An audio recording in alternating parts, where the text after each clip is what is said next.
Africa is often called the cradle of humanity, but its history isn't just about beginnings. It's a story of powerful empires, brilliant cultures, and also conflict, exploitation, and survival. A history filled with moments most people were never taught. This is the darker side of Africa's past, not to diminish it, but to understand it.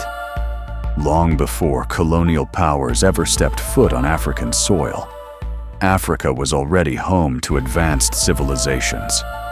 Kingdoms like Mali, Songhai, and Great Zimbabwe thrived.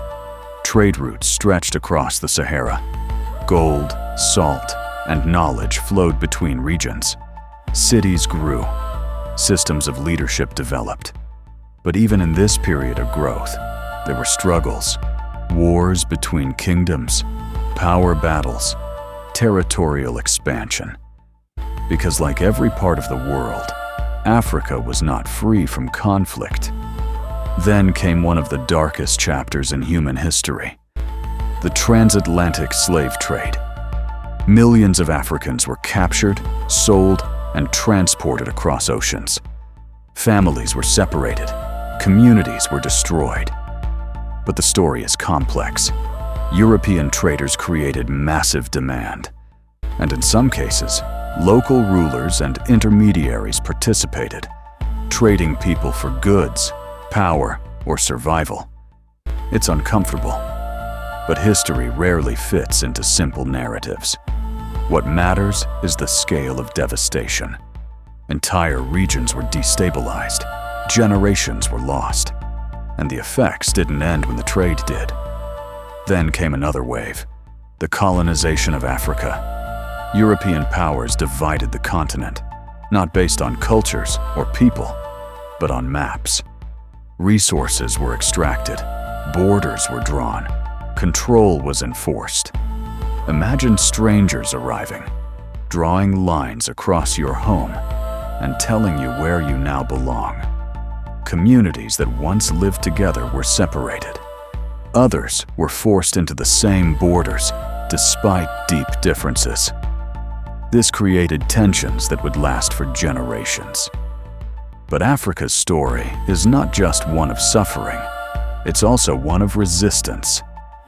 Across the continent, people fought back, from organized armies to local uprisings. There was constant resistance. Even when outmatched, the fight continued. Because at its core, this was about freedom. And that fight stretched across decades. Eventually, many African nations gained independence. But freedom came with new challenges. Borders remained. Systems built during colonial rule stayed in place. And in some cases, power struggles continued. Conflicts, political instability, and economic challenges followed. It's like inheriting a house. But the foundation is already cracked. You're free to live in it, but fixing it takes time. So what is the real story of Africa's dark history? It's not just about pain, it's about complexity. A continent shaped by internal struggles, external forces, and the resilience to keep going. Because despite everything, Africa didn't disappear. It adapted. It survived.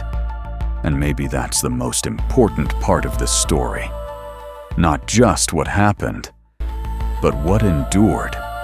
Because history isn't just about the darkest moments. It's about what rises after them. And Africa's story is still being written.